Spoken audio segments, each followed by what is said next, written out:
नमस्कार, मैं रवीश कुमार। आंदोलन जीवी परजीवी। राज्यसभा में प्रधानमंत्री की इस व्याख्या को नजरअंदाज नहीं किया जा सकता है। किसी भी आंदोलन में बाहरी तत्वों की पहचान की परंपरा बिल्कुल नई नहीं है, लेकिन किसान आंदोलन के संदर्भ में प्रधानमंत्री की यह बात वहां तक जाती है जहां से गोदी मीडिया ने पहले ही दिन से किसान आंदोलन को आतंकवादी और विदेशी साजिश का हिस्सा करार देना शुरू किया था। दूसरी तरफ से देखें तो गोदी मीडिया की जो मान्यता रही है उसे आज प्रधानमंत्री ने सैद्धांतिक जामा पहना दिया। राष्ट्रपति के अभिभाषण पर उनके जवाब में कृषि कानून की पृष्ठभूमि और तमाम दावों की अलग से परख हो सकती है, लेकिन एक आंदोलन को देखने की जो उन्होंने बुनियाद रखी है उसकी समीक्षा पहले की जानी चाहिए। प्रधानमंत्री ने श्रमजीवी और बुद्धिजीवी से तुक मिलाते हुए आंदोलन जीवी परजीवी तो कह दिया। उम्मीद है कोई इसी तरह की तुकबंदी मिलाकर श्रमजीवी को परजीवी ना कह दे। प्रधानमंत्री के अनुसार वैचारिक स्टैंड लेना भी परजीवी होने के लक्षण हैं। पहली नजर में यह आलोचना किसान आंदोलन के समर्थन में खड़े बुद्धिजीवियों की हो सकती है, लेकिन वैचारिक स्टैंड लेकर परजीवी बन जाने का स्टिकर उन पर भी चिपक सकता है जो खुद को विचारधारा की राजनीति करने का दावेदार बताते हैं। है ना कमाल? आप विचारधारा की राजनीति करें तो राष्ट्रवाद, दूसरे विचारधारा के नाम पर हर जगह स्टैंड ले लें तो आंदोलन जीवी परजीवी। हम लोग कुछ शब्दों से बड़े परिचित हैं, श्रमजीवी, बुद्धिजीवी, ये सारे शब्दों से परिचित हैं। लेकिन मैं देख रहा हूं कि पिछले कुछ समय से इस देश में एक नई जमात पैदा हुई है, एक नई बिरादरी सामने आई है, और वो है आंदोलन जीवी। ये जमात आप देखोगे, वकीलों का आंदोलन है वो ना वहां नजर आएंगे, स्टूडेंट का आंदोलन है वो वहां नजर आएंगे, मजदूर का आंदोलन है वो वहां नजर आएंगे, कभी पर्दे के पीछे कभी पर्दे के आगे। एक पूरी टोली है जी जो आंदोलन जीवी है। वो आंदोलन के बिना जी नहीं सकते हैं और आंदोलन से जीने के लिए रास्ते खोजते रहते हैं। हमें ऐसे लोगों को पहचानना होगा कि वो जो सब जगह पे पहुंच करके और बड़ा आइडियोलॉजिकल स्टैंड दे देते हैं, गुमराह कर देते हैं, नए नए तरीके बता देते हैं।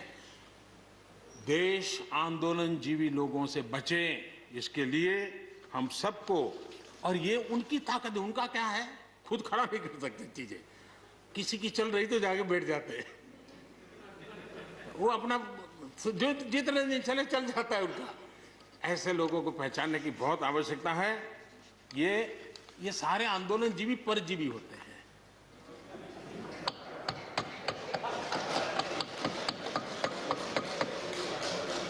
और यहां पर सब लोगों को मेरी बात से आनंद इसलिए होगा कि आप जहां जहां सरकारें चलाते होंगे, आपको भी ऐसे परजीवी आंदोलन जीवियों का अनुभव होता हो। आंदोलन जीवी परजीवी क्या होता है? प्रधानमंत्री के अनुसार यह वो जमात है जो वकीलों से लेकर मजदूरों के आंदोलन में पहुंच जाता है।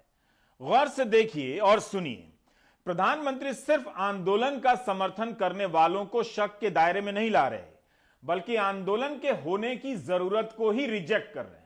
आखिर कोई आंदोलन तभी बड़ा होगा जब अलग अलग लोग उसमें जाएंगे। कायदे से तो उन्हें आंदोलन में जाने वालों को प्रोत्साहित करना चाहिए।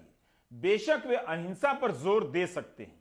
लोकतंत्र में लोग घरों से नहीं निकलेंगे तो मौज किसकी होगी? क्या ऐसे समर्थकों के बगैर दुनिया का कोई आंदोलन संभव है? रविवार को सिंघू बॉर्डर पर इंटरनेट की सेवा बहाल कर दी गई। सोमवार को जब प्रधानमंत्री राज्यसभा में बोल रहे थे तब वहां किसान नेताओं ने सुना ही होगा। प्रधानमंत्री जी, सत्याग्रहियों की पहचान की आवश्यकता नहीं है। सत्याग्रही देश की दिशा और दशा बदलने की ताकत रखते हैं। कहा है कि मुझे बंद करो या मेरी जुबां को बंद करो, मेरे ख्यालों को बेड़ियां पहना नहीं सकते। प्रगतिशील आंदोलन राष्ट्र को प्रगति के मार्ग पर हमेशा आगे ले जाते रहे हैं। सत्याग्रह आंदोलन किसी भी लोकतांत्रिक देश की जनता का संवैधानिक अधिकार होता है। आंदोलनजीवी होना बुरी चीज नहीं है। किसी भी लोकतंत्र में इनकी पहचान सम्मानित तरीके से नागरिक प्रहरी के तौर पर होनी चाहिए। जिलाधिकारी को बकायदा सर्टिफिकेट जारी करना चाहिए कि आपने आंदोलन में हिस्सा लिया है। मान लीजिए आप एक सजग नागरिक हैं, आप महंगाई के विरोध में होने वाली रैली में भी जाते हैं, वकीलों के आंदोलन में भी जाते हैं, छात्रों के आंदोलन में भी जाते हैं। क्या आप आंदोलनजीवी परजीवी हैं? आप उस आंदोलन को और जीवंत करने जाते हैं या वहां इसलिए जाते हैं ताकि उस आंदोलन में आप जी सकें? इन आंदोलनों में लाठी और पुलिस केस के अलावा क्या मिलता है? आखिर कोई क्यों इसके लिए आंदोलनजीवी परजीवी बनना चाहेगा? राजनीतिक रैलियों में पैसे देकर लोग बुलाए जा सकते हैं, लेकिन किसी आंदोलन में आप खुद से चले जाएं, हर आंदोलन में चले जाएं, तो आंदोलनजीवी परजीवी। 25 साल की आतिका सिंह ने वकालत की पढ़ाई के बाद जेएनयू में दाखिला ले लिया। आतिका सिंह कहती हैं कि दलित होने के नाते जीवन का बड़ा हिस्सा संघर्ष में ही गुजरता है। कभी अपनी स्कॉलरशिप के लिए संघर्ष किया तो कभी दूसरों के लिए किया। अंबेडकर और अन्य लेखकों को पढ़ने के बाद उन्हें एहसास हुआ कि जिस सिस्टम में वो हैं उसमें अधिकतर लोग हाशिए पर हैं। आतिका ने बंगाल के ग्रामीण इलाकों में काम किया, महिलाओं पर हुए अत्याचार के खिलाफ आंदोलन में शामिल हुई, 2 बार गिरफ्तार हुई। गिरफ्तारी के दौरान एक बार बांह भी टूट गई, पुलिस की लाठी भी खाई, लेकिन प्रोटेस्ट में जाना नहीं छोड़ा। पिछले साल नागरिकता विरोधी आंदोलन में शामिल हुई। दिल्ली दंगों के बाद हिंसा के खिलाफ हुए आंदोलन में हिस्सा लिया।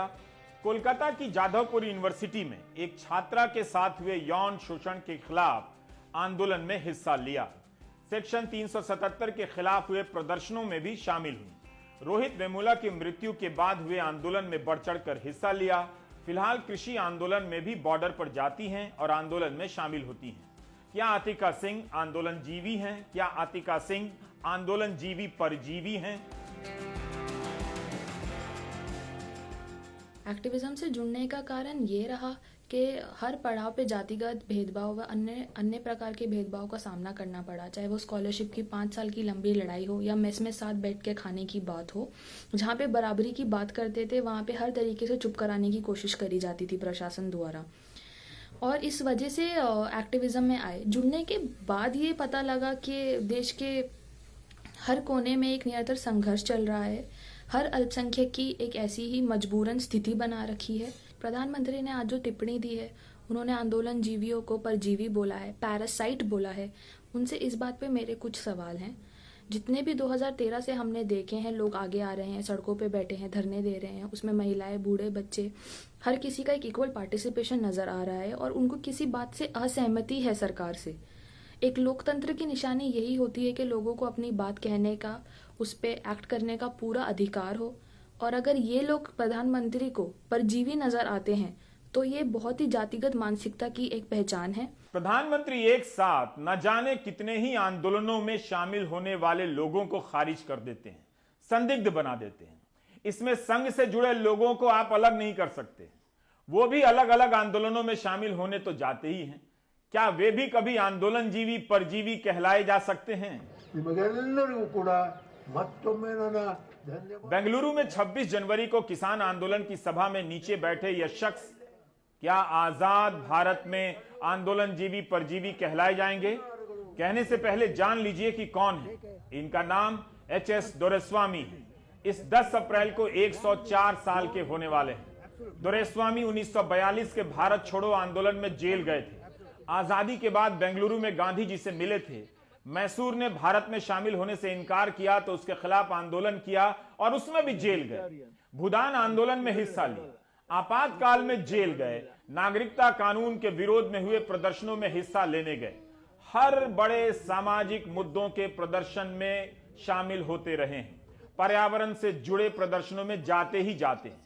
104 साल के होने वाले एच.एस. दोरेस्वामी का धरना प्रदर्शनों में जाना अभी तक नहीं रुका है।